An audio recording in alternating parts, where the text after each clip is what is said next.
Welcome to the Big Bench daily.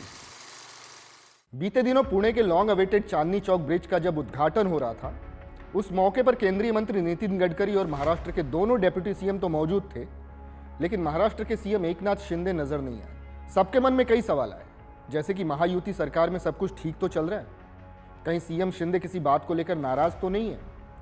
कार्यक्रम में CM Shinde आने वाले तो थे, लेकिन फिर भी क्यों नहीं दिखाई दिए। इस किस्म के कई सवाल, लेकिन इन सभी सवालों का जवाब खुद डेप्यूटी सीएम अजीत पवार ने दिया और बताया कि सीएम शिंदे की तबीयत खराब थी, इसलिए वो कार्यक्रम में शामिल नहीं हुए। एकनाथ शिंदे, जिनको कि सीएम के तौर पर जिन लोगों ने सुपर एक्टिव देखा है, उनको ये बात पहचानने में थोड़ा वक्त लग गया कि उनके जैसा हार्ड वर्किंग और फिट इंसान कभी बीमार भी पड़ सकता है। खैर, बात आई गई और हो गई, लेकिन लगता है विपक्ष में बैठे कुछ नेता वाकई में सीएम शिंदे की बीमारी की कामना कर रहे हैं। वो चाहते हैं कि सीएम शिंदे बीमार पड़े और ऐसे बीमार पड़े कि उनके सीएम की कुर्सी ही चली जाए। ऐसी कामना करने वालों में एक नाम है कांग्रेस के वरिष्ठ नेता और महाराष्ट्र विधानसभा में लीडर ऑफ अपोजिशन विजय वडेट्टीवार। वडेट्टीवार ने ये बात एक प्रेस कॉन्फ्रेंस में कह भी दी, अलबत्ता थोड़े अपने अल्फाज बदलकर। उन्होंने कहा कि एकनाथ शिंदे को अस्पताल में भर्ती कराने और उनके स्थान पर नए मुख्यमंत्री को लाने की तैयारी की सूचना मिल रही है।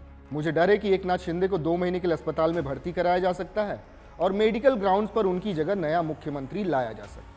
अब ये पॉलिटिशियंस भी ना कई बार कहना कुछ चाहते हैं और कहते कुछ और हैं, मगर वडेट्टीवार ने ऐसा क्यों कहा ये हम आपको बताते हैं। दरअसल लीडर ऑफ अपोजिशन बनाए जाने के बाद से ही उन पर इस बात का दबाव है कि वो सत्ता पक्ष को लेकर आक्रामक भूमिका में रहें, लेकिन उन्हें चूंकि कोई मुद्दा मिल नहीं रहा तो उन्होंने सीएम शिंदे के स्वास्थ्य को ही मुद्दा बना डाला है।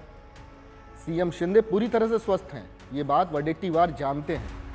वो देख चुके हैं कि बस 1 या 2 दिन के आराम के बाद सीएम शिंदे फिर से काम पर लौट आए थे। वो रोजाना के अपने शासकीय कामों को कर ही रहे हैं।